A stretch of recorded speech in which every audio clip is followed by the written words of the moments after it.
Bienvenue à tous. Dans cette vidéo, nous explorerons les enseignements stoïciens qui offrent des perspectives précieuses sur la vie et le bonheur. Avant de plonger dans cette philosophie, n'oubliez pas de vous abonner à notre chaîne pour ne manquer aucune de nos vidéos. Cliquez sur le bouton d'abonnement et activez la cloche pour rester informé des dernières publications.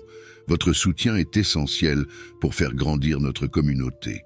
Merci de nous rejoindre dans cette exploration stoïcienne. Et maintenant, plongeons ensemble dans la sagesse antique. Il suffit de très peu de choses pour être heureux. Tout est en vous, dans votre façon de penser. Marc Aurèle. Les stoïciens, grâce à leur sagesse et à leur sage connaissance, ont saisi l'essence du bonheur humain d'une manière très différente des perspectives dominantes souvent observées dans la société. Le stoïcisme prône une compréhension du bonheur ou de la satisfaction qui n'est pas le produit de facteurs externes tels que la richesse, le statut ou même la santé. Il s'agit plutôt d'un phénomène qui dépend de notre état intérieur, en particulier de nos attitudes. Les stoïciens proposent une redéfinition radicale de CE qui constitue une bonne vie. Il ne s'agit pas d'abondance extérieure ou d'éviter les difficultés, mais de cultiver des vertus intérieures telles que la sagesse, le courage, la justice et la tempérance. Ces vertus éclairent notre façon de penser et nous guident pour vivre en harmonie avec la nature et notre propre jugement rationnel. Elles nous aident à conserver notre tranquillité même face à l'adversité, à répondre aux défis de la vie avec grâce et résilience et à agir conformément à nos valeurs et à nos principes, indépendamment des pressions extérieures. Lorsque la citation dit « Tout est en vous dans votre façon de penser », elle affirme le pouvoir de l'état d'esprit de l'individu dans la détermination de son expérience de la vie. Ce ne sont pas les circonstances qui nous rendent heureux ou malheureux, mais la façon dont nous les interprétons et y réagissons. En changeant nos perspectives, en réévaluant nos jugements sur les événements et en nous concentrant sur ce qui est sous notre contrôle, nous pouvons atteindre un état de satisfaction et de paix. La citation « Il faut très peu de choses pour mener une vie heureuse » souligne que le vrai bonheur ne consiste pas à avoir plus, mais à désirer moins. Il s'agit de trouver le contentement dans le moment présent et de reconnaître que le facteur le plus important pour une vie bonne et satisfaisante est de cultiver un état d'esprit sage, résilient et vertueux.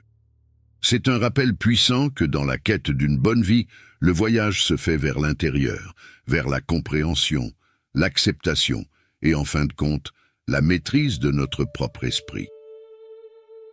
Rien de grand ne se crée soudainement, pas plus qu'une grappe de raisin ou une figue. Si tu me dis que tu désires une figue, je te réponds qu'il faut du temps, qu'elle fleurisse d'abord, puis qu'elle porte des fruits, puis qu'elle mûrisse. Épictète. Cette citation résume la valeur stoïque de la patience et la compréhension du fait que les choses valables prennent souvent du temps à se réaliser. L'analogie du fruit qui mûrit est utilisée pour représenter le processus de maturation et de croissance, de même qu'une figue a besoin de temps pour fleurir, porter des fruits et finalement mûrir. De même, nos efforts et notre développement personnel nécessitent du temps. La première leçon à retenir est la patience.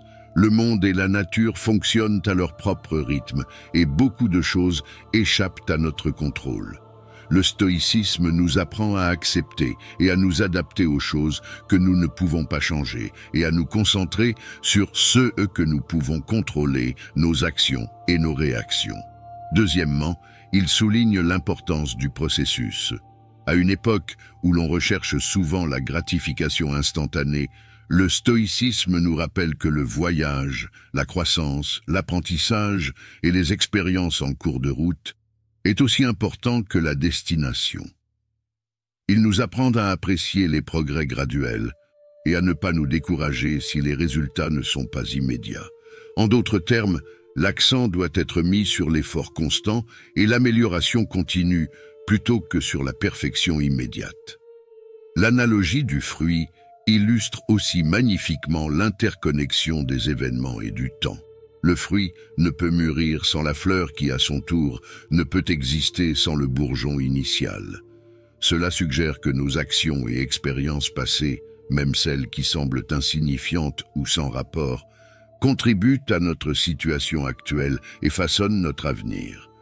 Enfin, il s'agit de rappeler que chacun et chaque chose ont leur propre chronologie.